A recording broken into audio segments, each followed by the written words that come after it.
السلام عليكم ورحمة الله وبركاته. إن الحمد لله نحمده ونستعينه ونستغفره ونعوذ بالله من شرور أنفسنا ومن سيئات أعمالنا. من يهده الله فلا مضل له ومن يضلله فلا هادي له. وأشهد أن لا إله إلا الله وأشهد أن محمدا عبده ورسوله أما بعد. يا أيها الناس اتقوا ربكم الذي خلقكم من نفس واحدة وخلق منها زوجها وبث منهما رجالا كثيرا ونساء واتقوا الله الذي تساءلون به والأرحام إن الله كان عليكم رقيبا. يا أيها الذين آمنوا اتقوا الله حق تقاته ولا تموتن إلا وأنتم مسلمون. يا أيها الذين آمنوا اتقوا الله وقولوا قولا سديدا يصلح لكم أعمالكم ويغفر لكم ذنوبكم ومن يطع الله ورسوله فقد فاز فوزا عظيما. ربي اشرح لي صدري ويسر لي أمري واحلل عقدة من لساني يفقهوا قولي ربي زدني علما. அன்பிற்குரிய எல்லாம் உள்ள அல்லாஹ்வின் நல்லடியார்களே, நமக்கெல்லாம் இறுதி தூதராக அனுப்பப்பட்ட, நம்மையெல்லாம் இருளிலிருந்து வெளிச்சத்தின்பால் அழைத்து வந்த, நாம் எல்லாம் உயிரினும் மேலாக நேசிக்கக்கூடிய, நேசிக்கப்பட வேண்டிய எம்பெருமானார் நபிகள் நாயகம் ஸல்லல்லாஹு அலைஹி வஸல்லம் அவர்கள் மீதும் அவர்களது சொல் செயல் அங்கீகாரத்தை தங்களால் இயன்றளவு தங்களுடைய வாழ்க்கையில் பின்பற்றி வாழ்ந்து மறைந்த அத்துணை உத்தம சத்திய சஹாபாக்கள், சஹாபிய பெண்மணிகள், தாபியன்கள், தபா தாபியன்கள், இன்னும் குறிப்பாக இந்த சத்திய கொள்கையினை தன்னுடைய வாழ்வியல் நெறியாக ஏற்று வாழ்ந்து மரணித்த, வாழ்ந்து கொண்டிருக்கிற ஒவ்வொருவர் மீதும் அந்த வல்ல ரஹ்மானின் சாந்தியும் சமாதானமும் வற்றாத பெருங்கருணையும் பேரருளும் என்றென்றும் நின்று நீடித்து நிலை பெறட்டுமாக. அன்பிற்குரிய எல்லாம் உள்ள அல்லாஹ்வின் நல்லடியார்களே, தமிழ்நாடு தௌஹீத் ஜமாத் குமரி மாவட்டம் இணையம் கிளையின் சார்பாக ஏற்பாடு செய்யப்பட்டிருக்கிற இந்த குடும்பவியல் தர்பியா என்னும் நிகழ்ச்சியிலே நாம் எல்லாம் ஒன்று ஒடுங்கி இருக்கிறோம். அல்ஹம்துலில்லாஹ். இந்த நல்லதொரு தருணத்தில் உங்களுக்கு மத்தியில் என்னுடைய இறுதி நாள் என்கின்ற தலைப்பின் கீழாக நான் பேசுவதற்கு பணிக்கப்பட்டு இருக்கிறேன். அன்பிற்குரிய எல்லாம் உள்ள அல்லாஹ்வின் நல்லடியார்களே, எல்லா மனிதர்களுக்கும் பிறப்பிற்கான தேதி உண்டு. அதுதான் யதார்த்தமும் கூட. ஏதோ ஒரு இடத்தில் பிறந்திருக்கிறோம், என்றோ ஒரு நாளில் பிறந்திருக்கிறோம். ஆவணம் கையில் இல்லாமல் இருக்கலாம். நிறைய பேருக்கு பெர்த் சர்டிஃபிகேட் இல்லை. யாருக்கெல்லாம் பெர்த் சர்டிஃபிகேட் இல்லைன்றதும் தேடிக்கிட்டு இருக்கிறாங்க. இப்போ சமீபமாக கூட உங்கள்கிட்ட எல்லா வீடுகள்லையும் கணக்கெடுக்கப்பட்டு எஸ்ஐஆர் சிறப்பு தீவிர திருத்த சட்டம், நீங்கள்லாம் குடிமகனா இல்லையான்னு சோதிச்சு பார்க்கறதுக்கு அரசாங்கத்தின் புறத்திலிருந்து பல்வேறு ஆவணங்கள் கேட்கப்பட்டது. முதல் நீங்க இங்கே தான் பிறந்தீங்களா, பிறப்பு இருக்குதா அப்படின்றத உறுதி செய்வதற்கு அரசின் தரப்பிலிருந்து கேட்கப்படுகிற ஆவணங்களில் மிக முக்கியமான ஒன்று என்ன? பிறப்பு சான்றிதழ் இருக்கா, பெர்த் சர்டிஃபிகேட் இருக்குதா இப்படின்னு கேட்குறாங்க. அவனுக்கு புரியல. நம்ம நிறைய பேர் வீட்டில் தான் பிறந்திருக்கிறாங்க. பிறந்த ஆஸ்பத்திரி இன்னைக்கு நிறைய ஆஸ்பத்திரி இல்லாமல் இருக்குது. அது அவனுக்கு விளங்கலை. இன்னைக்கும் பெர்த் சர்டிஃபிகேட்டை கொண்டான்னு கேட்குறான்.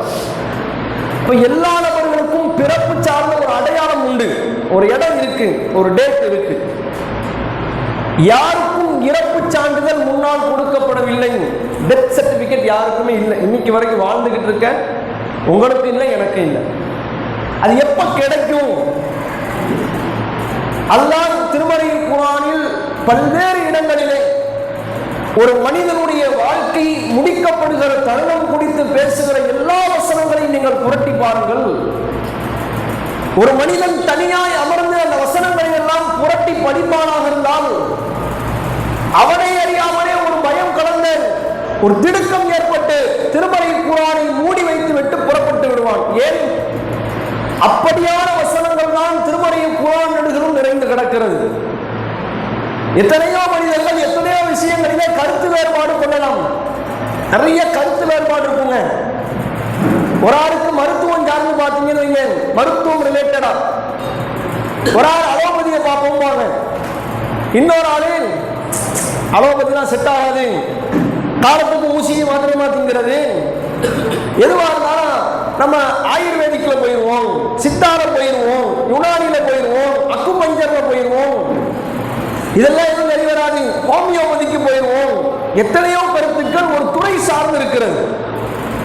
எல்லா மனிதர்களுமே ஒரு கருத்தில் ஒன்றுபடுவதாக இருந்தால் ஆதம் அலைஹிஸ்ஸலாம் அவர்கள் முதல் இனி வருகிற எல்லா நபர்களுமே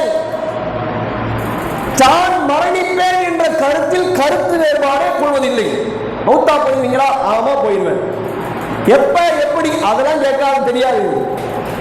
ஆனா ஒரு நாள் போய் சேர்ந்துருவேன், என்னைக்கு நான் ஒரு நாள் போத்தான போறேன் என்று பேசுகிற வளமை எல்லா மனிதர்களிடத்திலும் இருக்கிறது. யதார்த்தமாக வந்துருச்சு. வயசான ஆள் வீட்டில் இருப்பாங்க, பிள்ளை படுத்துற பாடு போதாது, மருமக அவர் பக்கம் பாடாப்படுத்துவாங்க. வீட்டில் என்ன செஞ்சுவாங்க? என்னைக்கு நாளும் போய் சேரதான போறேன். இப்படியான மனம் நொறுங்கிய வார்த்தைகளை அவர்கள் பேசுவார்கள்.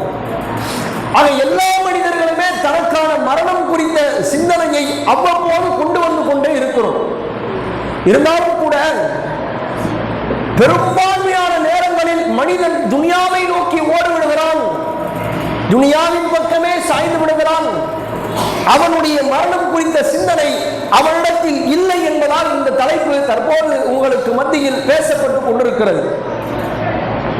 நீங்கள் திருமறை குர்ஆனில் புரட்டி படித்து பாருங்கள். சூரத்துல் வாக்கியா 60வது வசனம். நேரம் இருந்தால் எடுத்து படித்து பார்க்க வேண்டிய மிக முக்கியமான வசனமும் கூட. அல்லாஹ் திருமறை குர்ஆனில் மனிதர்களுக்கு சவால் விடுகிறான். நஹ்னு கத்தர்னா பைனகுமுல் மௌத், உங்களுக்கு மத்தியில் நாமே மரணத்தை நிர்ணயித்திருக்கிறோம். வமா நஹ்னு பிமஸ்மூகின், அந்த மரணத்தை உங்களில் எவரும் வெல்பவர் இல்லை. அல்லாஹ் என்ன சொல்ல வர்றான்னு விளங்குதா? மரணத்தை உங்களுக்கு நாமே விதியாக்கி இருக்கிறோம், நம்முடைய கதிரில் உள்ளது.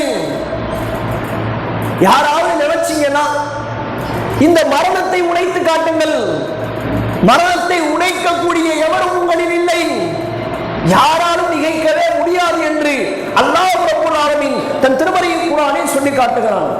இந்த வசனம் எதுக்கு? இப்ப நீங்க சமகாலத்தை பார்க்கலாம். பெரும் பெரும் பண முதலைகள் உண்டுங்க, கோடீஸ்வரங்க இருக்கிறாங்க, லட்ச லட்சமா இன்வெஸ்ட் பண்ணி பல பிசினஸ்ல காசை போட்டு டேர்ன்ஓவர் பண்ணிக்கிட்டு இருக்கிறான. அவன் தெரிந்த அறிவியல் ஆராய்ச்சியாளர்கள் பணத்தை எல்லாம் பெற்று மனிதனுடைய உயிர் எங்க இருக்கு, இந்த உயிர் இருக்குது இது எங்க இருக்குதுன்னு தேடிக்கிட்டு இருக்கிறாங்க. அல்லாஹ் ரப்பல் ஆலமீன் திருமறை குர்ஆனில் நபிகள் நாயகம் ஸல்லல்லாஹு அலைஹி வஸல்லம் அவர்களுக்கு சொல்லி தந்தான். இப்ப இல்லைங்க, இது சொல்லிட்டு போய் ஏறத்தாழ 1440 ஆண்டுகளுக்கு மேலாக கழிந்து விட்டது. ரசூலுல்லாஹ் மூத்தா போய் ஏறத்தாழ 1400 சம்திங் ஆண்டுகள் ஓடி போச்சு. இன்னைக்கு என்ன ஆய்வு? உயிர் எங்க இருக்கு? மூளையில் இருக்கிறான், இதயத்தில் இருக்கிறான், ரத்தத்தை பூரா உறிஞ்சிருவோம், ரத்தத்தில் இருக்கிறான். மனுஷன் சாக மாட்டான், மூளையை பூரா க்ளோஸ் பண்ணிட்டாங்க, மூளை சாவு அடைந்து விட்டது. அப்படி மனுஷன் இருக்கிறான், கோமால இருக்கிறானே, மூளை வேலை செய்யாது, ஆள் இருப்பான். இதய மாற்று அறுவை சிகிச்சை செய்கிறார்கள், ஹார்ட்டை எடுத்து வேற ஆளுக்கு வைக்கிறது, அப்பயும் சாகல, அங்கேயும் உயிர் இல்லை. கால் நரம்ப வெட்டி பார்த்தாங்க, அப்படி செத்து போயிடுவானா? சாகல. கையில ஒரு முக்கியமான நரம்பு இருக்கு, அதை வெட்டி பார்த்தாங்க, சாகல. மனுஷனுடைய உயிர் எங்கதான் இருக்கு இன்னைக்கு வரைக்கும் தேடிட்டு இருக்கிறேன். அல்லாஹ்வுடைய தூதரிடத்தில் அன்றைய காலத்து மக்கள் கேட்டார்கள், ரூஹ்னா என்ன நபி? இந்த உயிர் உயிர்னு பேசிக்கிட்டு இருக்கீங்களே, இந்த உயிர்னா என்ன? அல்லாஹ் நபிகளாருக்கு சொல்ல சொன்னான், நபியே யஸ்அலூனக அனிர் ரூஹ், உம்மிடத்தில் உயிர் பற்றி கேட்கிறார்கள். உயிர்னா என்ன, எப்படி இருக்கும், ஒண்ணுமே விளங்க மாட்டேங்குதுன்னு கேட்கிறாங்க. நபியே நீங்க சொல்லுங்க, குலிர் ரூஹு மின் அம்ரி ரப்பி, அது என் இறைவனின் கட்டளைப்படி இயங்கிக் கொண்டிருக்கிறதுன்னு சொல்லு, எனக்கு தெரியாதுன்னு சொல்லிருங்க. சாத்தாமா சொல்லணும்னா என்ன, எனக்கு தெரியாது, அல்லாஹ் அது பற்றி அறிந்தவன் என்று நபியே நீ அந்த மக்களிடத்தில் சொல்லு என்று அல்லாஹ் உயிர் குறித்து அப்போதே பாடம் நடத்தி விட்டான். இவன் இன்னும் எத்தனை வருஷத்துக்கு கோடியை கொட்டினாலும் அந்த உயிரை பற்றிய ஞானத்தை இவர்கள் அடைந்து கொள்ள மாட்டார்கள். திருமறை குர்ஆனின் திட்டவட்டமான சவாலும் கூட. இன்னும் நீங்கள் திருமறை குர்ஆனுடைய வசனத்தை பாருங்கள். ஒரு மனுஷன் இந்த உலகத்தில் எப்படி வாழ்றான், நாளைக்கு நான் மௌத்தா போயிடுவான் ஒருத்தன் வாழ்றதா இருந்தால் எப்படி வாழணும் தெரியுமா? இந்த துனியாவை அவன் எப்படி எடுத்துக்கொள்வான் தெரியுமா? எதுவுமே எனக்கு வேண்டாங்க, சல்லி காசுக்கு நான் பிரயோஜனம் இல்லை, என் இருக்கிற எல்லா காசையும் தூக்கி கொடுத்துடுறேன், பொருளாதாரம், வீடு, நகை நட்டி எல்லாத்தையும் அள்ளி எரிஞ்சிடுறேன், நாளைக்கு நானே வஃபாத்தா போறேன், எனக்கு எதுக்குங்க? இப்படி யார் கேட்பாங்க? நைட்டு 10 மணிக்கு நான் மௌத்தா போயிடுவேன் எனக்கு தெரிஞ்சா நான் கேட்பேன், நான் சொல்லுவேன். அல்லாஹ் ரப்பல் ஆலமீன் ஆதி சமுதாயத்தை பார்த்து பேசுகிறான். நேரம் இருந்தால் எடுத்து படித்து பாருங்கள். சூரத்து ஷுஆரா 129வது வசனம், தத்தஹிதூன மசானிஅ லஅல்லக்கும் தஹ்லுதூன், நீங்கள் இந்த துனியாவிலே கட்டடங்களை கட்டி எழுப்பிக் கொள்கிறீர்கள். கட்டுகிற கட்டடத்தை எல்லாம் பார்த்தால் லஅல்லக்கும் தஹ்லுதூன், நீங்கள் இங்கே நிரந்தரமாக இருந்து விடலாம் என்று நினைத்தீர்களா? ஒரு பெரிய வீடு இருக்குங்க, நாகர்கோயில இருந்து பட்டணம் வரைக்கும் வர்றோம், எவ்வளவு வீட கடந்து வர்றோம், வரும்போது பார்க்கிற பில்டிங் பூரா எப்படி இருக்கு? அப்பனுமான வெளிநாட்டுல வேலை பார்த்து சேர்த்து வச்சு கட்டின கட்டடமாடா இது? வாய்ப்பே இல்லைங்க. இவன் தாண்டா இன்ஜினியர், என்ன மாதிரி கட்டியிருக்கானோ யோசிக்கிறோம்ல, நம்மளே பேசிக்கிறோம்ல. நல்ல பலப்பலன் கண்ணாடியில மின்னிச்சு வைங்க, வாய் பேண்டு. இதெல்லாம் கட்ட முடியாது, நம்மளால கட்ட முடியுமா? பேசுறான் மனுஷன். இது மனுஷனுடைய யதார்த்த சிந்தனை. அல்லாஹ் திருமறை குர்ஆனில் கேட்கிறான், எப்பா நீ கட்டியிருக்கிற வீட்டை பார்த்தா இங்கே குடியிருந்தலாம் நினைச்சியா? கவனமா இரு. இது இன்றைக்கு இருக்கிற மக்களிடத்தில் நெருக்கமாய் பொருந்தி போகிற வசனத்தை பார்க்க முடிகிறது. அப்படியே திட்டமா இருக்குங்க. லட்ச லட்சமா கோடி கோடியா வெளிநாட்டில இருந்து வாப்பா சம்பாரிச்சு வீட்டுக்கு அனுப்பிக்கிட்டே இருக்கிறாரு. யோசிச்சு பாருங்க, வெளிநாட்டில் இருக்கிற எத்தனையோ பெற்றோர்கள் உண்டு, தந்தைமார்கள் உண்டு. எத்தனை வருஷத்துல பெட்டியை தூக்குறாருன்னு நினைக்கிறீங்க? கல்யாணம் முடிச்சு 2 வருஷத்துல வெளிநாட்டுக்கு போனாரு. இன்னைக்கு நிறைய பேர் வீடு வந்து சேரல. பல பேர் போயிட்டு பெட்டியில் வைத்து திருப்பி அனுப்பப்பட்டார்கள். பெட்டியை தூக்கி இவர் போனாரு, அங்கிருந்து பெட்டியில் வைத்து அனுப்பி வைக்கப்பட்டார்கள். அவ்வளவுதான் துனியா. எவ்வளவு கோடிகளை சேர்ப்பதற்கு ஒரு மனிதன் ஓட்டமாய் ஓடினாலும் கூட இந்த துனியாவை விட்டு ஒரு நாள் அவன் முகம் குப்பைய திருப்பப்படுவான். போற வேகத்தில் திரும்பிடுவான். திருமறையின் குர்ஆனுடைய யதார்த்தமான ஒரு செய்தி. இன்னும் நீங்கள் பார்க்கலாம், சூரத்துல் அன்ஆம் 61வது வசனம். அல்லாஹ் திருமறை குர்ஆனில் தன்னுடைய அதிகாரம் பற்றி பேசுகிற வசனம். வஹுவல் காஹிரு ஃபௌக இபாதி, அல்லாஹ் தன் அடியார்களுக்கு மீது அடக்கி ஆளக்கூடியவனாக இருக்கிறான். சொல்லிவிட்டு அல்லாஹ் சொல்லுகிறான், வயுர்சிலு அலைக்கும் ஹஸலத்தன், அவன் தன் அடியார்களுக்கு பாதுகாப்பு அரண்களாக மலக்குமார்களை அனுப்பி வைக்கிறான். ஹத்தா இதா ஜாஅ அஹதகுமுல் மௌத் தவஃபத்துஹு ருசுலுனா வஹும் லா யுஃப்தரூன். அப்படி அனுப்பப்பட்ட மலக்குகள் எதுவரைக்கும் பணி செய்வார்கள்? அல்லாஹ்வின் புறத்திலிருந்து அவர்களுக்கு கட்டளை வருகிற வரைக்கும் அந்த மலக்குமார்கள் பணி செய்வார்கள். அவர்களுக்கு அந்த மரணத்தை கைப்பற்றுவதற்கு கட்டளை வந்துவிட்டால் அவர்கள் மாறு செய்ய மாட்டார்கள் என்று அல்லாஹ் ரப்பல் ஆலமீன் இந்த வசனத்தில் சொல்லி காட்டுகிறார். பொதுவாகவே மலக்குமார்களுக்கு ஒரு பண்பு இருக்கு. நம்மள மாதிரி இந்த லேட்டா வர்றது, சாப்பிட்டு தூங்கிடுறது, ஃபஜ்ருக்கு எந்திரிக்காம இருக்கிறது, இது மாதிரி கிடையாது மலக்குகள். நம்மால் நைட்டு ஒரு 12 மணிக்கு படுத்தாருன்னா காலையில் 8 மணிக்கு எந்திரிப்பாரு. நம்ம ஆளுடைய யதார்த்த குணம். மத்தியானம் நல்லா வயிறு விட்டா சாப்பிட்டாரு வைங்க, ஒரு 10 நிமிஷம் படுத்துக்கிறேன்னு கண்ணை மூடுவாரு, மகரிப் தொழுகைக்கு தான் எந்திரிப்பாரு. நம்ம ஆளுகள்கிட்ட உள்ள பிரச்சனை அது. இப்படியான ஒரு சோர்வு கொண்ட, ஒரு தன்னிலை மறந்த, தனக்கு கொடுக்கப்பட்ட வேலையை மறந்துவிட்டு மற்றொரு வேலை செய்கிற பண்பு கொண்டவர்கள் மலக்குமார்கள் இல்லை. அல்லாஹ் திருமறை குர்ஆனில் சொல்லுகிறான். நம்மால் 2 வக்த நாசமாக்கிட்டு கூட வேற வேலையை பார்ப்பான். ஒண்ணுமில்லை, சினிமா காட்சி இருக்கலங்க, 3 மணி நேரம் படம், கண்ணு விழிப்புதுங்காம பார்க்கிறானே, ஃபைட் சீன்லாம் வந்துட்டான், ஏதோ அவங்களும் அந்த படத்துல சேர்ந்து சண்டை போடுற மாதிரி ஒரு ஃபீலுக்கு வந்துருவாங்க. அதே படத்துல, சீரியல்ல, நாடகத்துல ஒரு மாமியா மருமக சண்டை வந்துட்டான், சொல்லவா வேணும்? எல்லாருமே மருமக டீம். எல்லா மருமகனும் யார் டீம்? மருமக டீம். மாமியா பக்கம் யாருமே கிடையாது. மாமியா இங்க இருக்கிற மாமியா அங்க இருக்க மாமியாவுக்கு சப்போர்ட். இப்ப வீட்டில் இருக்க மருமக என்ன செய்யறான்? எப்படி குடும்பப்படுத்துறா பாரு ராட்சசி. இவ்வளவு நல்லா இருப்பாளா? இவங்க இங்க உட்காந்துக்கிட்டு 2 வேளை தொழுக போச்சு, அதை விட்டு தள்ளு. இஷாவுடைய பாங்கு வந்த, அதை விட்டு தள்ளு. தன்னுடைய நேரத்தை, தன்னுடைய கடமைகளை மறந்துவிட்டு உலகத்தினுடைய துனியா சார்ந்த காரியங்களில் மூழ்கிடுவர்கள் மனிதர்கள். இது மலக்குகளுக்கு கிடையாது.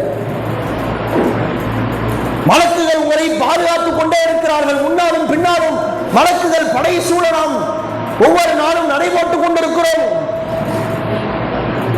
நம்மள நிறைய பேர் கவனிச்சிருக்கலாம். கீழே உழுக போயிருப்போம், கல்லு கட்டி கீழே உழுந்தாச்சு, பக்கத்துல போய் உழுக போய் கையை ஊண்டி எந்திரிச்சிருப்போம். உழுந்திருந்தா மூக்கு உடைஞ்சிரும். இப்போ பேசுற பேச்சு என்ன? நல்ல வேலை கையை ஊண்டிட்டேன். பாப்பா கார் ஓட்டுவாரு, இவர் பெரிய ரேசர் ஆகும். பாப்பா கார் ஓட்டும் போது எட்டாவது லாரி வந்துடும், இவர் தூங்கிடுவாரு. எல்லாம் பின்னாடி குடும்பமே தூங்கிக்கிட்டு இருக்கும். நைட்டு 10 மணி ராத்திரியில் என்ன தெரியும் பாப்பாக்கு?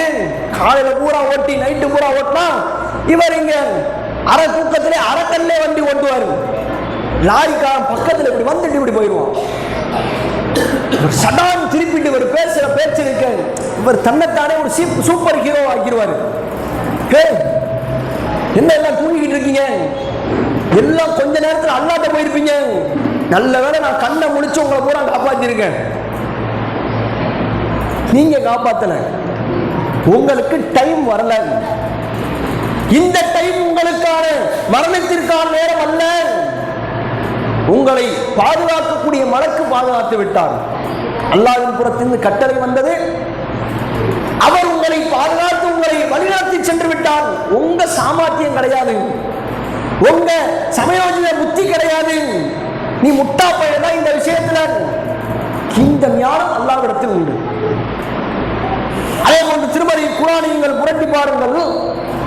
அல்லாஹ் ரப்பல் ஆலமீன் மலக்குமார்கள் குறித்து எப்படி சொல்லுகிறான்? குல் யதவஃபாக்கும் மலக்குல் மௌத் அல்லதி உக்கில பிக்கும். சூரத்து சஜ்தாவிலே நீங்கள் பார்க்கலாம். உங்களுக்கு நியமிக்கப்பட்ட வானவர் உங்களுடைய ரூஹை கைப்பற்றுவார்.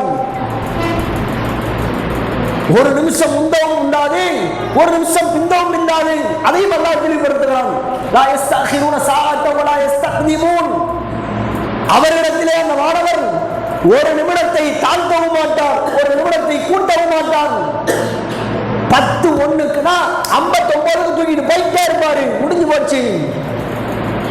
இதுதான் மலக்குகளுக்கான வேலை. என்ன நினைச்சுக்கிட்டு இருக்கீங்க? ஒரு சாதாரண ஒரு சம்பவம் அது. அல்லாஹ் திருமறை குர்ஆனிலே சொல்லுகிறான். நிறைய பேருக்கு மௌத்தாகிறதுனா அவ்வளவு பெரிய, எப்ப இந்த மக்கால போய் மௌத்தா போவாங்க பாருங்க, அது நிறைய பேருக்கு பிரியுங்க. ஏன் பிரியம்? அங்க போனா நிறைய பேர் தொழுவாங்க, அல்லாஹ்வுடைய ஆலயமும் கூட. இன்னும் நிறைய பேர் நான் சொல்லி கேள்விப்பட்டிருக்கிறேன். எப்படி சொல்லுவாங்க? நான் மக்காவுக்கு உம்ராவுக்கு போகணும், அங்க சஜிதா செய்வோம்ல, அப்படியே மௌத்தா போயிடணும். இங்க இருக்கிற பிள்ளை குட்டியை பத்திலாம் யோசிக்கிறது இல்லை. வியாபாரம் அங்க போனா சஜிதாலே வஃபாத்தா போயிடணும். ஏங்க அந்த பாக்கியம் யாருக்காவது கிடைக்குமா? அந்த பாக்கியத்தை அல்லாஹ் யாருக்காவது கொடுப்பானா? நாடியவர்களுக்கே அல்லாஹ் கொடுப்பான். இப்ப என்ன செய்யறாரு? வருஷம் உம்ராவுக்கு கிளம்பி போயிடுறாரு. இந்த ரமலான் டைம்ல இதுக்குன்னே ஒரு கூட்டம் உம்ரா இருக்கும் போது எதுக்கு? அங்க வஃபாத்தா போயிட மாட்டோமா? அல்லாஹ் நம்முடைய ரூஹ எடுத்துட மாட்டானா? போனாலும் கூட திரும்பியாச்சு. 10 வருஷமா போய் திரும்பியாச்சு. ஒரு ஆள் துபாய்க்கு வேலையா போனாரு. சரி, எவ்வளவு தூரம் வந்துட்டோம், அடுத்து என்ன அங்க பஹ்ரைனுக்கு ஒரு வேலையா போறோம், அங்க வந்துட்டோம், இங்க இருந்து கொஞ்சம் கிலோமீட்டர் தானே, ஒரு உம்ரா செஞ்சுட்டு போயிருவோம் போனாரு. ஆள் ஊருக்கு திரும்பலையே. யார் மரணத்தை எதிர்பார்த்து செல்வாரோ அவர் தள்ளி வைக்கப்படுகிறார். ஏன்? அல்லாஹ் திருமறை குர்ஆனில் அதற்கும் பதில் சொல்லுகிறான். மா தத்ரி நஃப்ஸும் பி ஐயி அர்தின் தமூத். ஒரு ஆத்மா எங்கே எப்போது எப்படி மரணிக்கும் யாருக்கும் தெரியாது. நீங்களா ஒரு கற்பனை பண்ணிக்கிறீங்க, நம்ம இங்க தான் மௌத்தா போடும், நீங்க ஒரு ஆசைப்படுவீங்க. அப்படி நடந்துருமா? அல்லாஹ் அப்படி நடத்திடுவானா? யாருமே அறிந்திருக்க முடியாது. அப்படிப்பட்ட ஒரு இல்முல் கைபு கொண்ட சம்பந்தப்பட்ட விஷயம் இந்த மரணம்.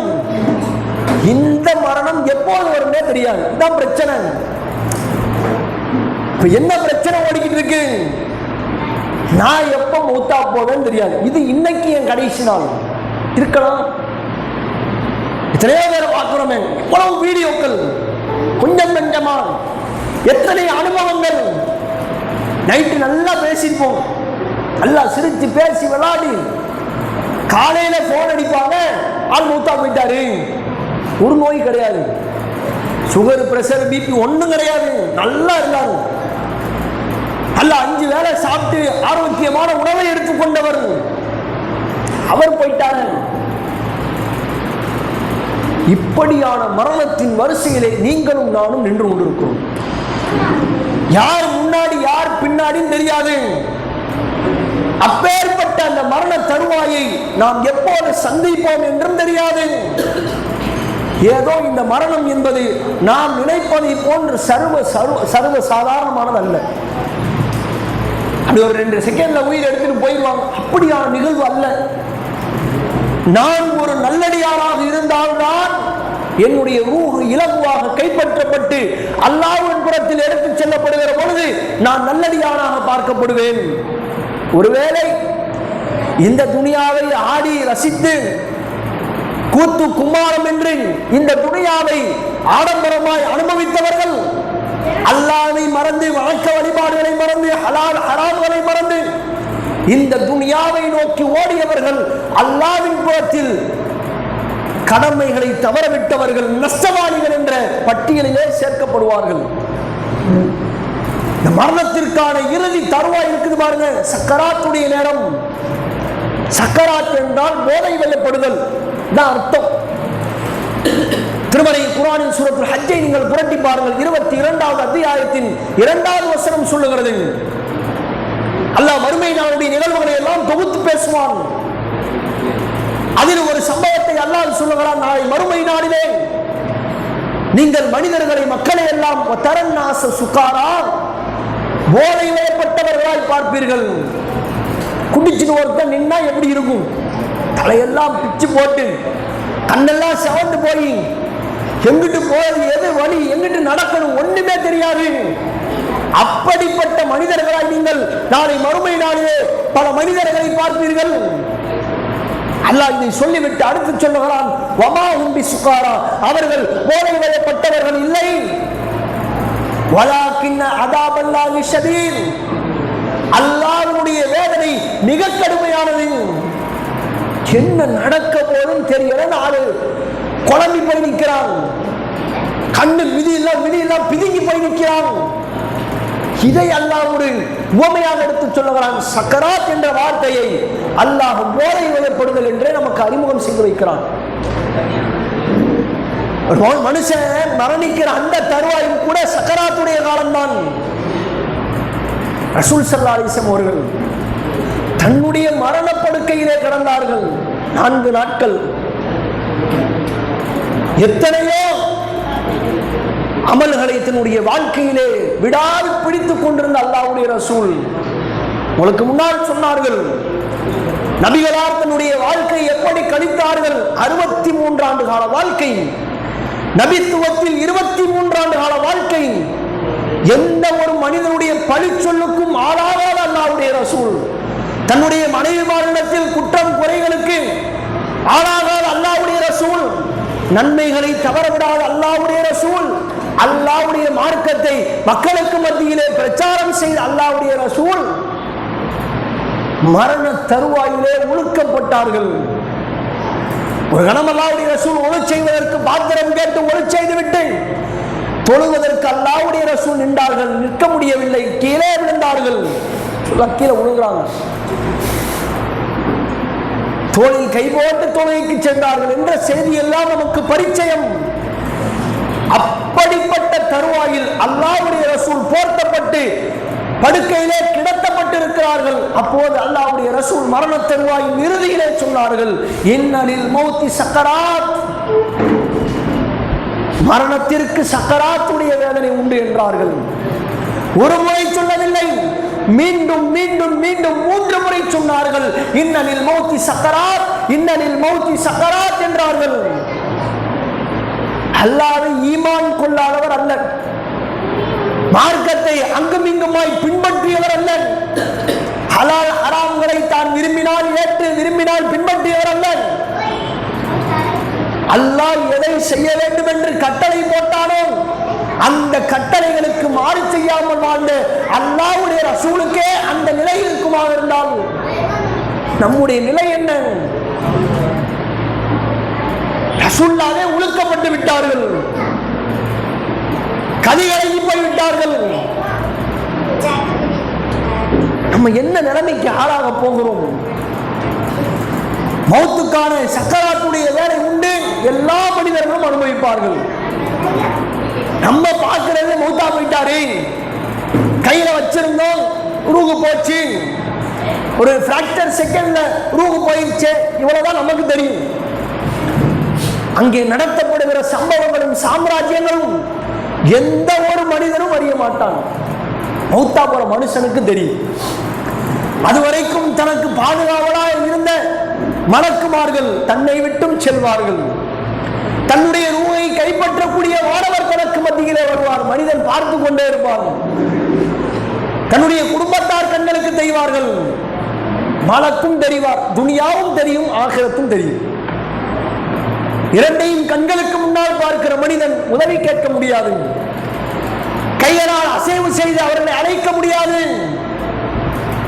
மலக்கு அவருக்கு அருகாமையில் வந்து ஒரு நல்லடியாராக இருந்தால், அல்லாஹ்வும் அல்லாஹ்வுடைய ரசூலும் இந்த துனியாவை எப்படி வாழச் சொன்னார்களோ அதன் அடிப்படையிலே ஒரு அடியான் வாழ்ந்திருப்பானாக இருந்தால் அந்த ரூஹ் இலகுவாக கைப்பற்றப்பட்டு கொண்டு செல்லப்படும். அபூதாவுதிலே பதிவு செய்யப்பட்ட செய்தியை நீங்கள் பார்க்கலாம். நீண்ட நெடிய செய்தி. நல்லடியாருடைய ரூஹ் எப்படி கைப்பற்றப்படும்? இலகுவாய் அவருக்கு அருகாமையில் மலக்கு வந்து நல்ல தோட்டத்திலே ரூஹை கைப்பற்றி நறுமணம் பொருந்திய அந்த ஒரு போர்வையிலே போத்தி அல்லாஹ்விடத்திலே விளைந்து எடுத்து செல்வார். இது நல்லடியார்களுக்கான ஒரு சூழல். ஒருவேளை இந்த துனியாவை தான் விரும்பியதை போன்று அல்லாஹ்வை மறந்து அல்லாஹ்வுடைய ரசூலை மறந்து ஏதோ வெறுமன பேரளவிலே இஸ்லாமியராக வாழ்ந்து கொண்டிருப்பானாக என்றால் அப்படிப்பட்ட அடியார்கள் முகங்களிலும் முதுகுகளிலும் அடித்துருவுகள் கைப்பற்றப்படும். எப்படியான கொடுமையான நிலை! அல்லாஹ் இதை விட்டும் நம்மை பாதுகாக்க வேண்டும். ஒரு மலக்கனுடைய அடி எப்படி இருக்கும்? கொடூரமானதா இருக்கும். அடித்துத்தான் கையை ரூகை எடுத்து விட்டு செல்வார்கள். இது ஒரு மரண தருவாயிலே ஒவ்வொரு கெட்ட அடியார்களும் சந்திக்கிற சூழல். இன்னும் அல்லாஹ்வுடைய வேத வசனம் எப்படி சொல்லுகிறது? இந்த துனியாவிலே வாழ்ந்து கொண்டிருக்கிற எத்தனையோ மனிதர்கள் எங்கே இருந்தாலும் மரணித்து விடுவார்கள். உலகத்தினுடைய யதார்த்த நியதியும் கூட திருமறை குர்ஆனும் இதே நியதியை தான் சொல்லித் தருகிறது. இன்னல் மௌத்தல்லதி தஃபீரூன மின்ஹு ஃபஇன்னஹு முலாக்கீக்கும். எந்த மரணத்தை விட்டு மனிதன் விரண்டோடுகிறானோ, நீங்கள் விரண்டோடுகிறீர்களோ அந்த மரணத்தை நீங்கள் சந்திப்பீர்கள். ஐனமா தகூனு யுத்ரிக்குமுல் மௌத் வலவ் குன்தும் ஃபீ புரூஜின் முஷய்யதா. நீங்கள் எங்கே இருந்தாலும் மரணம் உங்களை பிடித்துக் கொள்ளும். அல்லாஹ் எப்படி உச்சபட்சமாய் பேசுகிறான். கட்டப்பட்ட கோட்டைகளில் நீங்கள் இருந்தாலும் கூட மரணம் உங்களை பிடித்துக் கொள்ளும். புரிந்து கொள்ளுங்கள். எதை நீங்கள் மறந்து ஓடிக்கொண்டிருக்கிறீர்கள்? அப்படிப்பட்ட மரணம் உங்களை வந்து சந்தித்தே தீரும். எத்துணை பெரும் பெரும் தலைவர்களை பார்த்து விட்டோம், அரசியல்வாதிகளை பார்த்து விட்டோம், கோடிகளில் புரண்ட எத்தனையோ கோடீஸ்வரர்களை பார்த்து விட்டோம். ஒட்டுமொத்த மருத்துவமனையும் தன் கைக்குள் வைத்திருந்த எத்தனையோ மருத்துவர்கள் இந்த துனியாவை விட்டு காலியாகி போனார்கள். உயர்தரமான மருத்துவ சிகிச்சை பார்க்கிற மருத்துவர் படுத்த படுக்கையில் கிடக்கிறார். ஒட்டுமொத்த மருத்துவமனையும் அவரே சுற்றி சுற்றி வந்தார்கள். காப்பாற்ற முடிந்ததா? கண்மூடி கண் திறப்பதற்குள்ளாக ரூஹ் பறிக்கப்பட்டு விட்டதே. ஒட்டுமொத்த மருத்துவமும் தோல்வியில் போய் முடிந்ததே. மனிதன் எங்கே இருந்தாலும் அல்லாஹ் மரணத்தை கொண்டு வந்தே தீர்வான். உலகத்தினுடைய பெரும் பெரும் செல்வந்தர்களில் ஒருவர் டாட்டா பிர்லா, எல்லாத்துக்கும் தெரியும். சாப்பிடுற உப்பு டாட்டா, குடிக்கிற ஜூஸ் டாட்டா, தண்ணி பாட்டில் டாட்டா, ஓட்டுற வண்டி டாட்டா, எல்லாமே அவங்களுக்கு உள்ளது. அந்த கம்பெனி ஒரு நாள் லீவ் விட்டான்னு வைங்க, உலகத்தில் பெரும் பெரும் நிறுவனங்கள் எல்லாம் முடங்கி போய்விடும். அப்படிப்பட்ட சாம்ராஜ்யத்திற்கு சொந்தக்காரர்களில் ஒருவர் டாடா நிறுவனத்தின் சமீபத்திய ஓனருடைய மரணம். அவன்கிட்ட இல்லாத காசு பணமா? எத்தனையோ கோடிகளை கொடுத்து இந்த உலகத்தில் துனியாவே விலைக்கு வாங்கி கொண்டாலும் அந்த மனிதரால் அவனால் மரணத்தை இந்த துனியாவில் ஜெயிக்க முடியவில்லை, தோற்று போய்விட்டார்கள். கோடீஸ்வரனுக்கே இந்த நிலைமண்டா, ஒரு பெரும் மருத்துவ சிகிச்சை பார்க்கிற அறுவை சிகிச்சை நிபுணருக்கே இந்த நிலைமை என்றால் எல்லாருக்கும் இதுதான். இதில் ஏற்ற தாழ்வுகள் பாகுபாடுகள் இல்லை. எல்லோரும் ஒரு நாள் மரணித்து போவோம். அன்பிற்குரிய சகோதர சகோதரிகளே, என்னுடைய மரணம் எப்போது இருக்கும் என்று யாருக்கும் தெரியாது. நான் மரணிப்பது உறுதி. எப்போது மரணிப்பேன் என்று தெரியாது. இப்போது இருக்கலாம், வீட்டுக்கு சென்று இருக்கலாம், அல்லது நாளை காலை பஜ்ருடைய தினத்தில் இருக்கலாம், ஒரு வாரம் கழித்திருக்கலாம், ஒரு மாதம் கழித்திருக்கலாம். இன்னும் ஏன் நம்மோடு கடந்த சில நாட்களில் பயணித்தவர்கள், சென்ற ஆண்டு பயணித்தவர்கள், சென்ற வாரம் பயணித்தவர்கள், சென்ற மாதம் பயணித்தவர்கள் பல பேர் இன்றைக்கு நம்மோடு இல்லை. புரிந்து கொள்ளுங்கள். சென்ற ரமலானில் நம்மோடு கைகோர்த்து அமல்களிலே போட்டி போட்டுக் கொண்டவர்கள், பெருநாளுடைய தினத்தை ஒற்றுமையாய் கொண்டாடிய பல பேர் இன்றைக்கு இல்லை. அடுத்த ரமலானை நாம் அடைவோமா என்றே தெரியவில்லை. இன்னும் 2 வாரங்களிலே ரமலானுடைய மாதத்தை நாம் அடைய இருக்கிறோம். அப்படித்தானே? அல்லாஹ் நாடினால் அந்த ரமலான் நமக்கு கிடைக்கும். இல்லை என்றால் இந்த துனியாவை விட்டும் நாமும் துடை தெரியப்படுவோம். அதற்கு முன்னால் நான் செய்ய வேண்டியது என்ன?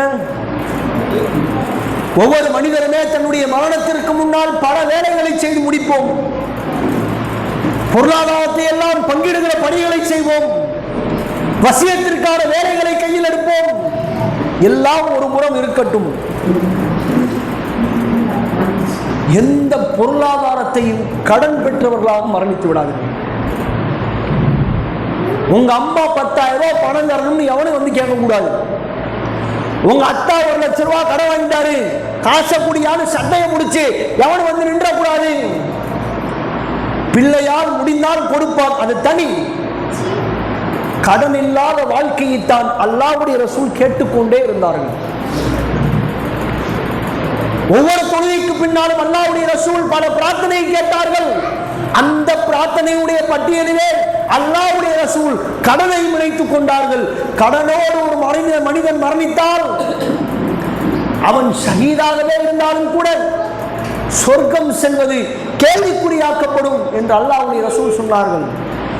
ஒருவன் போர்க்களத்திலே கலந்து கொள்கிறான், ஷஹீதாக்கப்படுகிறான், பிறகு மீண்டும் உயிர் கொடுக்கப்படுகிறான், பிறகு மீண்டும் ஷஹீதாகிறான், மீண்டும் உயிர் கொடுக்கப்படுகிறான், மீண்டும் ஷஹீதாகிறான். இப்படி 3 முறை செய்யப்பட்ட மனிதன் சொர்க்கத்திற்குள் நுழைவானா?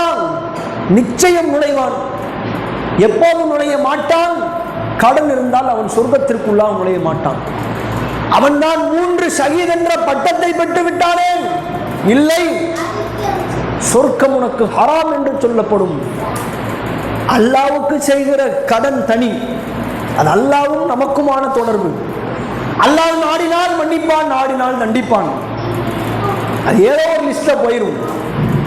ஒரு மனிதனிடத்தில் பெற்ற கடன் இருக்கிறதே, அது பெற்ற நிலையில் நீங்கள் மரணித்தால் அந்த கடனை பொறுப்பேற்க யாரும் இல்லை என்றால் நீங்கள் அல்லாஹ்விடத்திலே குற்றவாளியாக பார்க்கப்படுவீர்கள். சொர்க்கம் தடை செய்யப்படும். புரிந்து கொள்ளுங்கள். இன்னும் எந்த அளவிற்கு ஒரு மனிதன் இந்த துனியாவை விட்டு மரணிக்க வேண்டும், நான் மரணிக்க வேண்டும், என்னுடைய மரணம் எப்படி இருக்க வேண்டும்?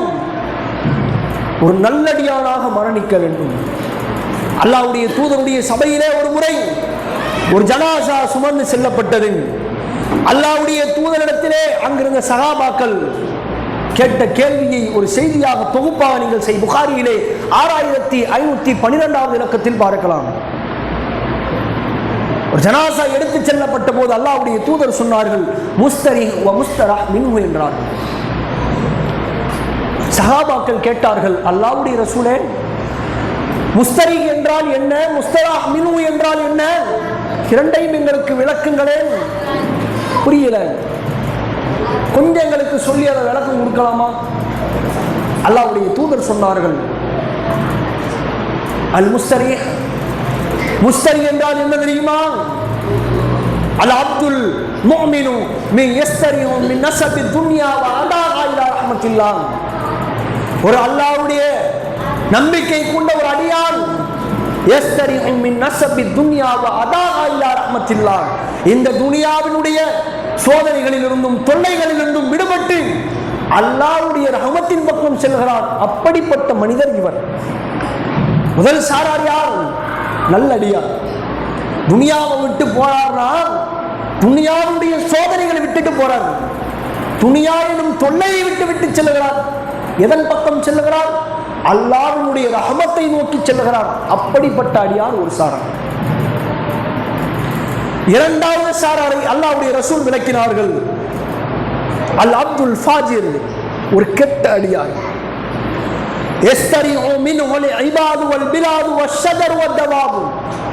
அவர் இந்த துனியாவை விட்டு செல்வார். அவர் செல்லுகிற அந்த செல்லுதல் துனியாவில் இருக்கிற மரம், செடி, கொடிகள், விலங்கினங்கள், சுவர் உட்பட எல்லாம் நிம்மதி பெறும் என்றார்கள். உயிர் உள்ள உயிரற்ற எல்லா பொருட்களும் மனிதர்களும் நிம்மதி பெறுவார்கள். அப்படிப்பட்ட மனிதன் இரண்டாவது தருணம். இந்த 2 மரணத்தில் நான் எதை அடைய வேண்டும்? குறிக்கோளாய் வையுங்கள்.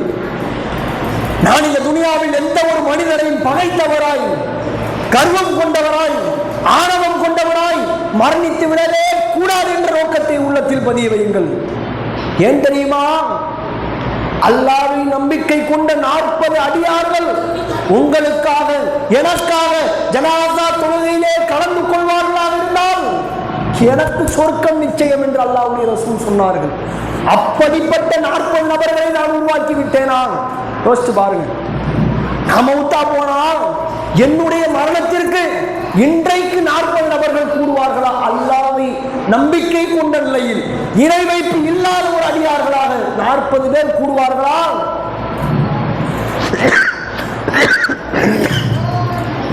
இன்னைக்கு நிலவரம் எப்படி தெரியுமா? சொல்றதுக்கே ரொம்ப கவலையா இருக்கு. ஜனாசாவை மரணித்தவருடைய மரணத்தை சந்திப்பதற்கு கூட இன்னைக்கு மக்கள் செல்வதற்கு மனம் இல்லை.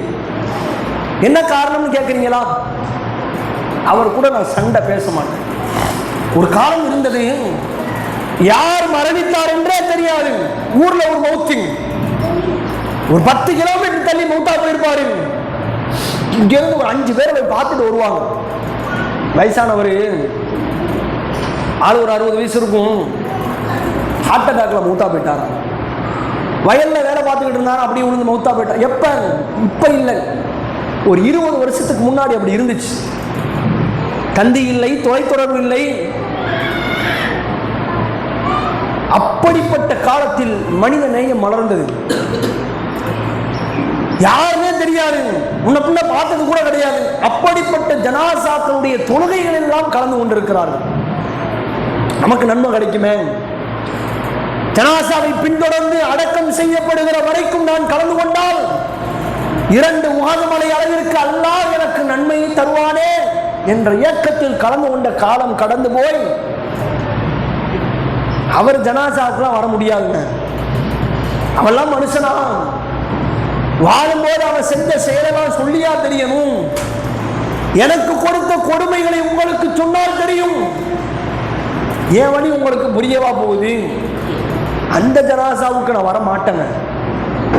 இப்படி ஜனாசாக்களை புறக்கணிக்கிற நிலையை பார்க்கிறோம். அல்லாஹ்வுடைய தூதர் நபிகள் நாயகம் ஸல்லல்லாஹு அலைஹி வஸல்லம் அவர்கள் சொன்னார்கள். முஸ்லிமினை நீங்கள் பார்க்கலாம், 5014வது செய்தி. ஆழமாய் உள்ளத்தில் பதிய வைத்துக் கொள்ளுங்கள்.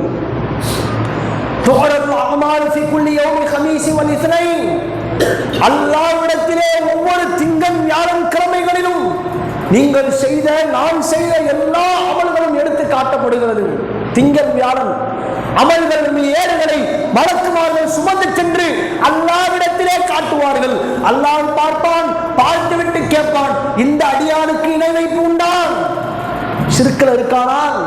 இல்ல. அல்லாஹ் இரண்டாவது அல்லாஹ் கேட்பது எதை தெரியுமா? இந்த அடியாருக்கும் மற்றொரு அடியாருக்கும் பகைமையும் சண்டையும் இருக்கிறதா? இல்லை என்றால் ஏறு பார்க்கப்படும். நம்மிடத்தில் இணை வைப்பு இல்லை. அல்லாஹ்வுடைய கிருபையினால் ஒரு காலத்தில் இணை வைப்பில் மூழ்கி இருந்தோம், இன்றைக்கு திருந்தி விட்டோம்.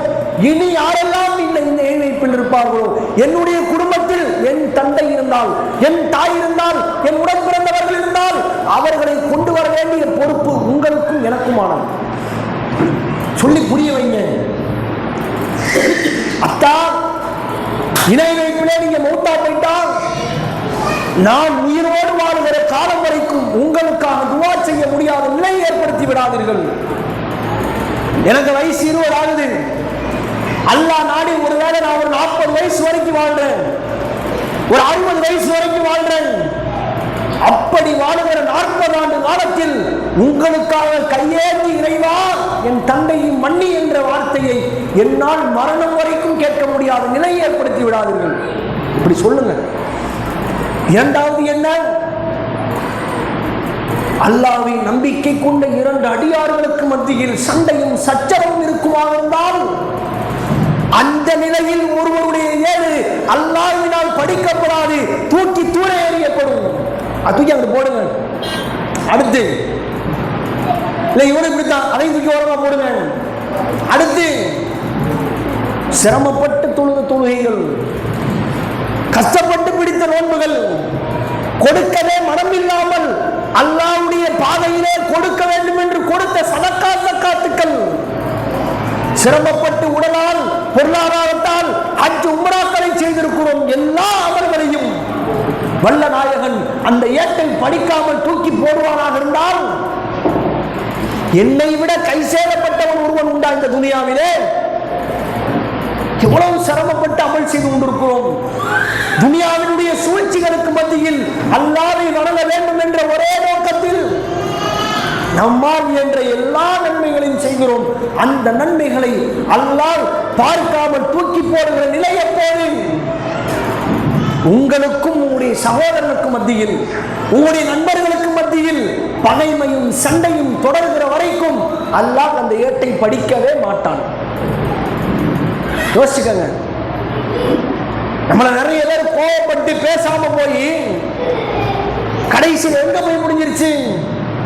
மௌத்தா போயிட்டாரு. அவங்க மௌத்தாவே போயிட்டாங்க துனியா விட்டு. ரெண்டு பேத்துக்கு சண்டை. யாரு சண்டை போட்டாங்களோ அவங்க போயிட்டாங்க. சண்டை போடாத நம்மாளு, தப்பே செய்யாதவங்க, பாவ சுமை சுமத்தப்பட்டவர்கள் துனியாவில் வாழ்கிறார்கள். இந்த நிலையில என்ன செய்யறது? அல்லாஹ்வுடைய தூதர் சொன்னார்கள், உங்களில் சிறந்தவர் யார் தெரியுமா? இருவருக்கும் சண்டை ஏற்பட்ட நிலையிலே யார் முதலில் சலாத்தை கொண்டு அந்த நட்புறவை உயிர்ப்பிப்பாரோ, பரஸ்பரத்தை தொடர்வாரோ அவர்தான் உங்களில் சிறந்தவர் என்றார்கள். இது என் மரணத்துக்கு முன்னாடி இருக்கும். நான் தப்பே செய்யலைங்க, எந்த தப்பும் என் மேல இல்லைங்க, அப்படியே வச்சுக்கங்க. எல்லாருமே அதான சொல்றோம். தப்பு செஞ்சவனா இருக்கட்டும் செய்யாதவனா இருக்கட்டும் எல்லாம் என்ன, நான் தப்பு செய்யலை, அவன் மேலதான் தப்பு இருக்கட்டுமே.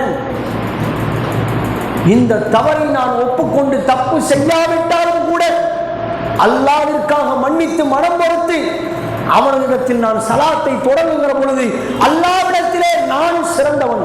இதை புரிஞ்சுக்கிறேங்க. சண்டை போட்ட நிலையில மௌத்தாவே போயிடாதீங்க, அல்லாஹ் பாதுகாக்கணும். இது எது வரைக்கும் தொடரும் தெரியுமா? கியாமத் நாள் வரைக்கும் தொடரும். உங்களை பற்றிய கெட்ட எண்ணம் எது வரைக்கும் தொடரும்? உங்களுடைய மரணத்திற்கு பின்னாலும் தொடரும். ஒருவேளை தவறே செய்யாத நீங்கள் மன்னிப்பு கேட்டு சென்றீர்களாக இருந்தால் அவங்களுக்கு உள்ளத்துல நீங்க மூத்தா போயிட்டீங்கன்னு வைங்க, குத்தும். எல்லா தப்பும் செஞ்சது நம்ம, அவங்கள சாட்டிட்டோமே, அவங்க வந்து மன்னிப்பு கேட்டாங்களே, வயசுல மூத்தவங்களாயிட்டாங்களே, அவங்களை இப்படி ஆக்கிட்டோமே, எல்லாம் அந்தாம் பாதி, அவங்க நல்லவங்க, அவங்க பாவத்தை மன்னிச்சிரு, அவர்களை சுவனத்திற்கு அனுப்பிவிடு. இப்படி கேட்கிற நிலையை நம்மால் ஏற்படுத்த முடியும். மரணத்துக்கு முன்னாடி செஞ்சிட வேண்டிய வேலை. மற்றும் என்ன, என்னிடத்தில் இருக்கிற என் அதிகாரத்திற்கு உட்பட்ட பொருளாதாரத்தை அல்லாஹ்வுடைய பாதையிலே வாரி வழங்குவது. ஒரு நல்லா புரிஞ்சுக்கங்க, நான் இந்த துனியாவில் செய்கிற எல்லா அமல்களும் எனக்கானது, என் சொர்க்கத்திற்கானது. அல்லாஹ் அந்த அமல்களை எனக்கு நன்மையான சுமணமாக மாற்றி தரப்போகிறான். வேறு எதுக்காகவே அமல் செய்யலன்றதை புரிஞ்சுக்கங்க. அல்லாஹ் தந்திருக்கிற இந்த சந்தர்ப்ப ஒரு அற்புதமான வாய்ப்பை பயன்படுத்திக் கொள்ளுங்கள். இது மாதிரி சான்ஸ் கிடைக்கவே கிடைக்காது. இதை விட்டுட்டீங்கன்னு நாளை மறுமை நாளில் நீங்கள் கை சேதப்பட்டவர்களாக மாறிவிடுவீர்கள். உதாரணத்திற்கு ஒரு கதை கூட சொல்லுவார்கள். ஒருத்தர் பெரிய இன்ஜினியர், கம்பெனியில் வேலை பார்த்துக்கிட்டே இருக்கிறாரு. கடைசியில நிறுவனத்தினுடைய ஓனர் கூப்பிடுறாரு, அது மாதிரி கடைசியா ஒரே ஒரு வேலை, அதை மட்டும் முடிச்சு கொடுத்து நீ கம்பெனியை விட்டு போய்க்க.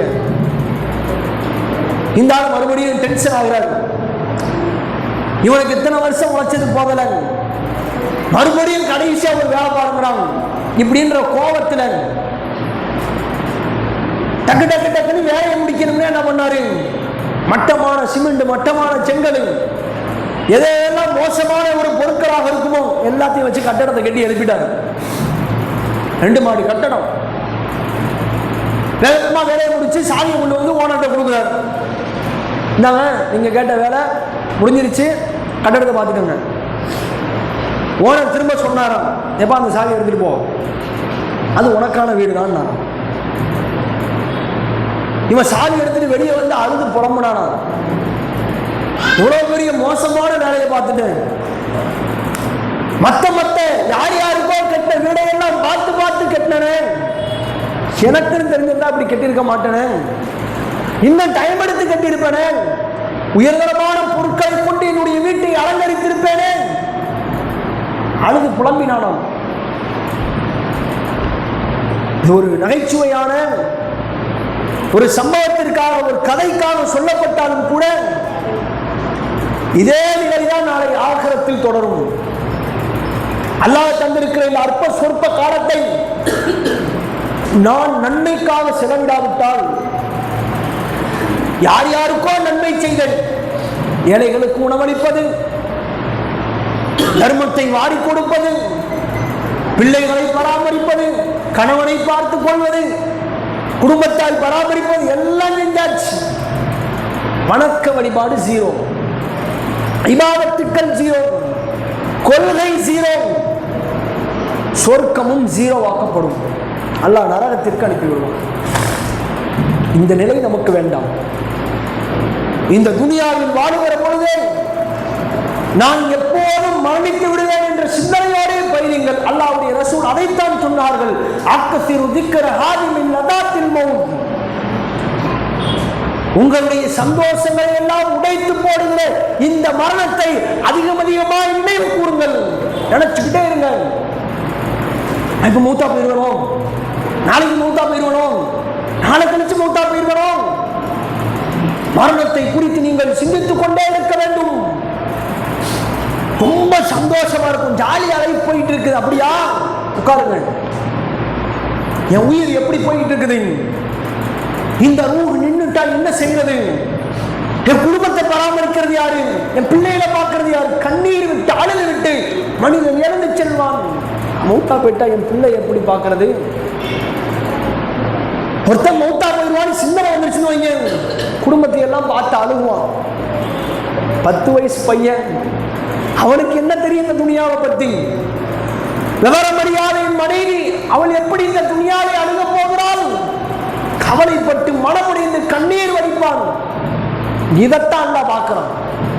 இதுதான் வேறு ஒரு மனுஷன் சந்தோஷத்தோடு துனியாவை ஆடம்பரத்தோடு ஆசாபாசத்தோடு அணுகி கொண்டிருக்கிற அடியார்களே, ஒரு நிமிடம் அமர்ந்து அல்லாஹ்வுடைய சகராத்துடைய மௌத்தை நான் இப்போது மரணித்து விட்டால் என் நிலை என்னவாகும் யோசித்து பாருங்கள். ஒருவேளை இந்த நாள் தான் எனக்கு துனியாவுடைய இறுதி நாளாக இருக்குமாக இருந்தால், நாளை மறுமை நாளில் அல்லாஹ்விடத்தில் நான் எப்படி சொர்க்கத்தை பெறுவேன்? ஒண்ணுமே இல்லை. ஒரு காலி பேப்பர் எடுத்து நீங்க தொழுகை என்ன, நோம்பு என்ன, சதக்கா சக்காத்து என்ன எழுதுங்க பார்ப்போம். வீட்டுக்கு போறீங்கல்ல, போய் எழுதி பாருங்க. விவரம் தெரிஞ்சதுல இருந்து 40, 45, 50, 55 உட்கார்ந்து இருக்கிறோமே, நான் செஞ்ச அமல் சொர்க்கத்துக்கு போதுமா? இதை வச்சு சொர்க்கத்துக்கு போயிடலாமா? அரை பக்கத்தை தாண்டுமாங்க. அரை பக்கத்தை A4 சீட்ல அரை பக்கத்தை தாண்டிடுமா? எவ்வளவு எழுதிட முடியும்? மனிதன் இந்த துனியாவிலே நன்மைகளை குறைவாய் செய்கிற பொழுது, பாவத்தை அதிகமாய் செய்து கொண்டிருக்கிற பொழுது, அதே நிலையிலே மரணிக்கிற பொழுது, அந்த நேரத்தில் மரணம் கைப்பற்றப்படுகிற பொழுது, ரூஹ் அவரிடத்திலிருந்து பிரிக்கப்படுகிற பொழுது, அந்த நேரத்திலே மனிதன் புலம்புவானாம். லௌலா அஹர்தனி இலா அஜலின் கரீப், எனக்கு சிறிது அவகாசம் இந்த துனியாவிலே கொடுக்க கூடாதா? கொஞ்ச நேரம் கொடுங்களேன், ஒரு 10 நிமிஷம், ஒரு 5 நிமிஷம். காசு பணம் வச்சிருக்கிறேன், கொடுத்துட்டு வந்துடுறேன். கோடி கோடியா கொட்டி வச்சிருக்கிறேன், கொடுத்துட்டு வந்துடுறேன். நான் தர்மம் செய்து நல்லடியார்களில் சேர்ந்து கொள்கிறேனே. மனிதன் புலம்புவானாம். இந்த புலம்பலுக்கு நான் ஆளாகிவிடக் கூடாது. அல்லாஹ்வுடைய ரசூல் சொன்னார்கள், ஒரு மனிதன் யார் அல்லாஹ்வை சந்திப்பதை விரும்புகிறானோ, அல்லாஹ்வும் அந்த அடியாரை சந்திக்க விரும்புகிறான். அல்லாஹ்வுடைய தூதர் இந்த செய்தியை சொல்லும் போதே சஹாபாக்களுக்கும் இந்த செய்தியை அறிவிக்கிற அபூ ஹுரைரா ரலியல்லாஹு அவர்களுக்கும் ஆயிஷா நாய்க்கும் சந்தேகம் எழுந்து கொண்டே இருந்திருக்கிறது. யார் அல்லாஹ்வுடைய சந்திப்பை விரும்புகிறாரோ, அல்லாஹ் அவரை சந்திக்க விரும்புகிறான். மன் அஹப்ப லிகா அல்லாஹ் அஹப்பல்லாஹு லிகாஹு, மன் கரிஹ லிகா அல்லாஹ் கரிஹல்லாஹு லிகாஹு. யார் அல்லாஹ்வுடைய சந்திப்பை வெறுப்பாரோ, அவருடைய சந்திப்பை அல்லாஹ் வெறுக்கிறான். அப்படியானால் நேர ஆயிஷா நாயகி கிட்ட போயிட்டாங்க செய்தியை தூக்கிட்டு. இப்படி அல்லாஹ்வுடைய தூதர் சொன்னாங்களே, இதுக்கான விளக்கம் என்ன? அப்படியானால் ஒரு மனிதன் இந்த துனியாவிலே மரணத்தை நேசித்துக் கொண்டே இருக்க வேண்டுமா? ஆயிஷா நாயகி விளக்கம் கொடுக்கிறாங்க. இதே கேள்வி நான் அல்லாஹ்வுடைய ரசூல்கிட்ட கேட்டேன். அல்லாஹ்வுடைய ரசூல் எனக்கு சொன்ன விளக்கம் என்ன தெரியுமா? ஒரு மனிதன் மரணிக்கிற அந்த மரண தருவாயிலே அவனுடைய கண்கள் அங்குமிங்குமாய் அலைப்பாயும் விரண்டோடி விடலாமா என்று நினைக்கும். அந்த நேரத்திலே அல்லாஹ்வுடைய சந்திப்பை எவன் விரும்புகிறானோ, எவன் ஆசைப்படுகிறானோ, அந்த அடியாரை அல்லாஹ்வும் சந்திக்க விரும்புகிறான். இந்த மௌத்தா போயிட்டா சில பேருக்கு கண் அப்படி தூக்கி நிக்குத, அவருடைய ரூஹு பார்வையும் தொடர்ந்து செல்லும். அந்த நேரத்தில் ஒரு பரபரப்பு, தப்பிச்சிட மாட்டோமா, இப்ப ஏண்டா மௌத்தா போனோம், கொஞ்ச நாள் இருந்திருக்க கூடாதா? இப்படி எந்த அடியான் மரணத்தை வெறுப்பானோ அந்த மரண நேரம் குறித்து சொல்லப்பட்டது இந்த செய்தி என்றார்கள். அல்லாஹ்வை சந்திக்கிற ஒரு வாய்ப்பை, அல்லாஹ்வுடைய சந்திப்பை நேசிக்கிற ஒரு அடியார்களாக ஒவ்வொருவரும் தன்னுடைய துனியாவை அமைத்துக் கொள்ள வேண்டும். ஆக அன்பிற்குரிய சகோதர சகோதரிகளே, நான் இந்த துனியாவிலே என்னுடைய வாழ்க்கையை எப்போது முடிப்பேன் என்று தெரியாது. அந்த வாழ்க்கைக்கு முன்னால் என்னுடைய உள்ளத்தை நான் முதலில் பக்குவப்படுத்திக் கொள்ள வேண்டும். அல்லாஹ்விடத்திலே அதிகம் அதிகம் கேளுங்கள். யா அல்லாஹ், எனக்கு கொடுத்திருக்கிற இந்த தீனை இறுதி வரைக்கும் நிலைநாட்டுகிற ஒரு ஆணாக பெண்ணாக என்னை ஆக்கு, அப்படி கேளுங்க. ஒவ்வொரு தொழுகையிலும் அல்லாஹ்ட்ட தொழுகை முடிஞ்சு எக்கனாமிக்கலாவே கேட்கிறோமே, பொருளாதாரத்தை கொடு, காசை கொடு, நகையை கொடு, வேணும். எது அடிப்படை, எது ஆகிறதுக்கான தேவை, அதை முதல்ல கேளுங்க. இந்த சத்தியத்திலே நாம் மரணிக்கிற வரைக்கும் இருந்து அதே சத்தியத்தில் மரணிக்கிற ஒரு நல்லடியாராக அல்லாஹ் நம்மளை ஆக்கணும். அல்லாஹ்வுடைய ரசூல் ஒவ்வொரு நாளும் அல்லாஹ்விடத்தில் கேட்ட மிக முக்கியமான, மிக பிரதானமான பிரார்த்தனை, யா முகல்லிபல் குலூப், உள்ளங்களை புரட்டக்கூடிய ரப்பே, சப்பித் கல்பி அலா தீனிக், உன்னுடைய மார்க்கத்தில் என்னுடைய உள்ளத்தை நிலை பெற செய்வா. ஒவ்வொரு நாளும் கேட்டாங்க மௌத்து வரைக்கும். ஏன்? அல்லாஹ் நாடினால் இந்த கொள்கையை விட்டு திசை திருப்பி விடுவான், ஏத்துவத்தை விட்டு தூக்கி போட்டுருவான். நான் கோடி புண்ணியம் செய்தும் பலனில்லை, லட்சம் ரூபாய் கொடுக்கிறேன், ஏழைக்கெல்லாம் சாப்பாடு போடுறேன், என்னைய மாதிரி கொடை வல்லல் இல்லை, இருந்தாலும் நீங்கள் சொர்க்கம் செல்ல முடியாது, கொள்கை இல்லை. அல்லாஹ்ட்ட அதிகம் அதிகமாக மரணம் வரைக்கும் நாம் கேட்க வேண்டியது, யா அல்லாஹ் எனக்கு இந்த இஸ்லாத்தை, இந்த சத்தியத்தை மரணிக்கும் வரைக்கும் இதே பாக்கியத்தை கொடு. முதல் விஷயம்.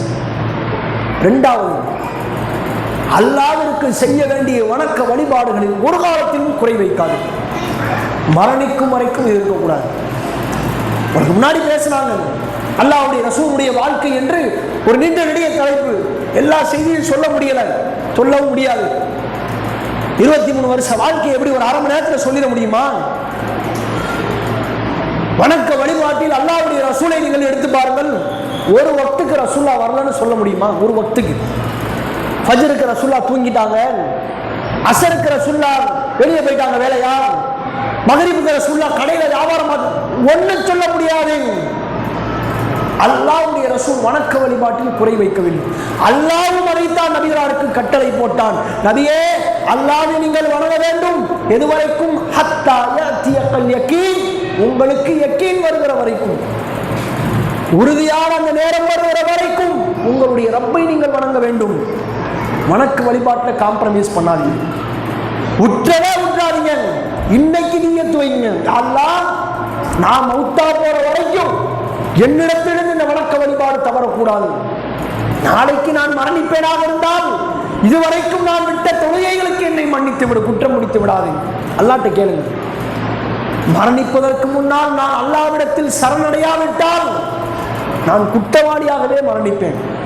செஞ்ச பாவத்துக்கு தௌபா தேடிடும். கொஞ்ச நெஞ்ச பாவம் செய்யல, நாம் செய்து கொண்டிருக்க ஒவ்வொரு நாளுடைய பாவத்தை பட்டியலிட முடியாது. அப்பேற்பட்ட பாவத்தை செய்கிறோம். அல்லாஹ் திருமறை குர்ஆனில் சொன்னான், யா இபாதியல்லதீன அஸ்ரஃபூ அலா அன்ஃபுஸிஹிம் லா தக்னது மின் ரஹ்மத்தில்லாஹ், தனக்குத்தானே அநியாயம் செய்து கொண்ட அடியார்களே, அல்லாஹ்வுடைய அருளில் நீங்கள் நம்பிக்கை இழக்காதீர்கள். கேளுங்க அல்லாஹ்ட்ட, உற்றாதீங்க, அல்லாஹ் எப்படியாவது மன்னிச்சிருவான். இந்த நம்பிக்கையோடு கேளுங்க.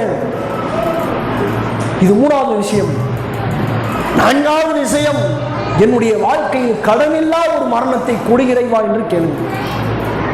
நம்ம கடன் கொடுத்து மௌத்தா போகலாம், நம்ம கடன் வாங்கி மௌத்தா பெறக்கூடாது. அஞ்சாவது விஷயம் என்ன, மனிதர்களிடத்தில் பரஸ்பரத்தை உண்டு பண்ணியவனாய், எல்லா மனிதர்களிடத்திலும் நண்பர்களாய், தாயை போன்று, சகோதரியை போன்று, சகோதரனை போன்று பழகிய ஒரு பாக்கியத்தோடு எனக்கு மரணத்தை கொடு இறைவா. இதை கேளுங்க. இறுதியான ஒரு விஷயம், இறைவா என்னுடைய மரணத்தை கொடூரமானதாய், பிற மனிதர்கள் வெறுக்கத்தக்கதாய் ஆக்கி விடாத இறைவா. என்னுடைய நல்ல மரணமாக, என்னுடைய மரணத்தை பிறர் பார்த்து சந்தோஷப்படுகிற மரணமாக ஆக்கி விடாது. நல்ல வேலை போய் சேர்ந்துட்டான். இத்தனை காலம் இருந்த உயிரை வாங்கினது இப்ப நிம்மதியா இருக்குங்க. இப்படி பேசிடவே கூடாது. உங்களை நினைத்து கண்ணீர் வடித்து, இப்படிப்பட்ட மனுஷன் இவங்கள மாதிரி இருக்க முடியாது. யாரெல்லாம் இவ்வளவு ஒரு நல்லடியாரை துணியாவை விட்டு வெகு சீக்கிரமாக எடுத்து விட்டாயன், அவர்களுக்கு சொர்க்கத்தை கொடு, சொர்க்கத்தில் உயர்ந்த சொர்க்கமான ஜன்னத்துல் ஃபிர்தௌஸை கொடு என்று உங்களுக்காக பிரார்த்திக்கிற உங்களுடைய குடும்பத்தாரையும், உங்களுடைய பிள்ளைகளையும், உங்கள் சொந்த பந்தங்களையும் உருவாக்கி கொள்ளுங்கள். இது முக்கியம்.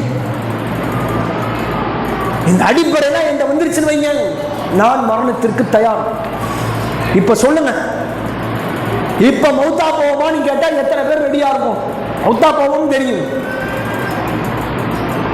எல்லாத்துக்கும் 6:30 மணிக்கு மௌத்துங்க, எல்லாம் ரெடியா இருக்கும். அப்படின்னா வீட்டில் போய் ட்ரெஸ் எல்லாம் எடுத்துட்டு வந்துருவீங்களா? கட்ட மேல போட்டு கொண்டு வந்துருவீங்களா? இருக்கிற காசு பணத்தெல்லாம் தூக்கி வெளியே போட்டு வந்துருவீங்க. எவனா அள்ளிட்டு போடணும்.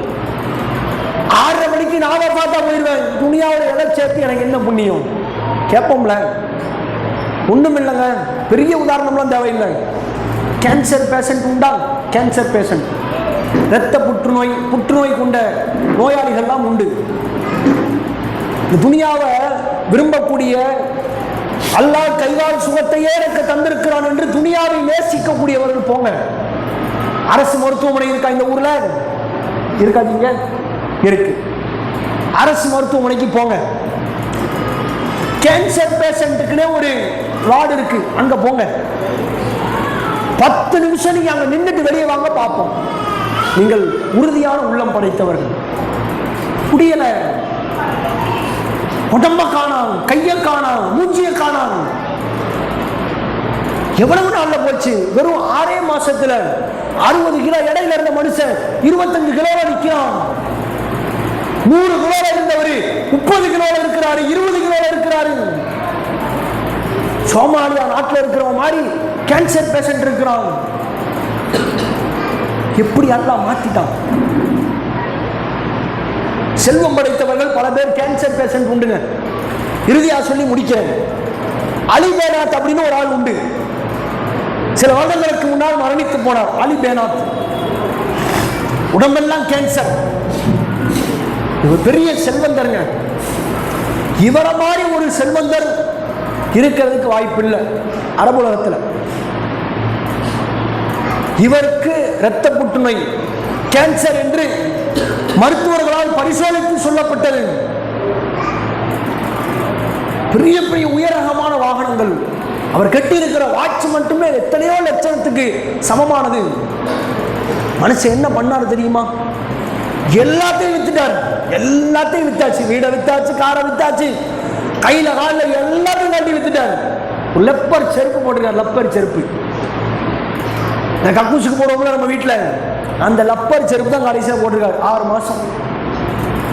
மருத்துவர்கள் தேதி குறித்து விட்டார்கள். பல மரணங்கள் மாறி போகலாம். இந்த கேன்சர் இறுதியான நிலை இருக்கு பாருங்க, அது பல பேர் மரணித்து போயிருக்கிறாங்க. மருத்துவத்தை நம்பாதீங்க. மருத்துவத்தை பத்தியே பேசல. அவருக்கான தேதி குறிக்கப்பட்டது. 6 மாசத்துல நீங்க மௌத்தா போயிருவீங்க. மனுஷன் ஆடம்பரமான துனியாவை வாழ்ந்தவர், ஆசாபாசத்தை அனுபவித்தவர். டெய்லி ஒரு காரு, டெய்லி ஒரு ஆடை, டெய்லி ஒரு வாட்ச். இன்னைக்கு போட்ட வாட்ச் நாளைக்கு போட மாட்டார். அப்படி வாழ்ந்தவர். எல்லா பொருளாதாரத்தையும் ஏழைகளுக்கும் அனாதைகளுக்கும் அள்ளி கொடுத்தார். ஏன்? அவர் பேட்டி கொடுத்தார். இந்த துனியாவை விட்டு நான் மரணித்து போய்விடுவேன். என்னால் ஏற்படுத்தப்பட்ட நன்மைகள் ஆகிரத்து வரைக்கும் தொடரட்டும், அதனால இதை செய்கிறேன். இன்னைக்கும் பல ட்ரஸ்டுகள் இயங்கிக் கொண்டிருக்கிறது. தொடர்ச்சியான நன்மையை உருவாக்கி விட்டு சென்றார். இது மாதிரி ஏதாவது ஒண்ணு நான் மரணித்து விட்டாலும் கூட எனக்கு நன்மையை கொண்டு வந்து சேர்க்கிற ஏதாவது ஒண்ணு விட்டுட்டு போங்க இந்த துனியாவில். ஒரு மரத்தை நடுவதாக இருக்கட்டும், ஒரு பள்ளிவாசலுக்கு உதவி செய்வதாக இருக்கட்டும், ஒரு அனாதையுடைய வாழ்க்கைக்கு உதவுவதாக இருக்கட்டும், ஏழைக்கு உதவி செய்வதாக இருக்கட்டும், ஒருவரை இஸ்லாத்திற்கு கொண்டு வருவதாக இருக்கட்டும், இப்படி எந்த அமலை நான் குறிப்பிட்டு செய்தாலும் என்னுடைய மரணத்திற்கு பின்னால் அல்லாஹ்விடத்திலே எனக்கு நன்மை ஆகிரத்து வரைக்கும் மறுமை நாள் வரைக்கும் கொண்டு சேர்க்கிற அப்படியான ஒரு பாதுகாப்பான ஒரு அமலை தேடி செய்து கொள்ளுங்கள். அல்லாஹ் அனைவருக்கும் மரணத்தில் இலகுவான மரணத்தையும் அல்லாஹ்வின் புறத்திலிருந்து நல்ல நல்ல மலக்குமார்களை கொண்டு நம்முடைய ரூஹை கைப்பற்றுகிற மரணத்தையும் நம் அனைவருக்கும் தரட்டும். அல்லாஹ் நம்முடைய ரூஹை கைப்பற்றி நல்லடியார்களாக நாளை மறுமை நாளில் நம்ம எழுப்பட்டும். நாளை மறுமை நாளிலே அல்லாஹ் சுவனத்தை நமக்கு தராமல் சுவனத்தை உயர்ந்த சுவனமான ஜன்னத்துல் ஃபிர்தௌஸை வல்ல ரஹ்மான் உங்களுக்கும் எனக்கும் உங்கள் குடும்பத்தாருக்கும் என் குடும்பத்தாருக்கும் தந்தருள வேண்டும் என்று பிரார்த்தனை செய்தவனாய் எனது உரையை நிறைவு செய்கிறேன். வாஹிரு தவானில் அல்ஹம்துலில்லாஹி ரப்பில் ஆலமீன். அஸ்ஸலாமு அலைக்கும் ரஹ்மத்துல்லாஹி வபரகாத்துஹு.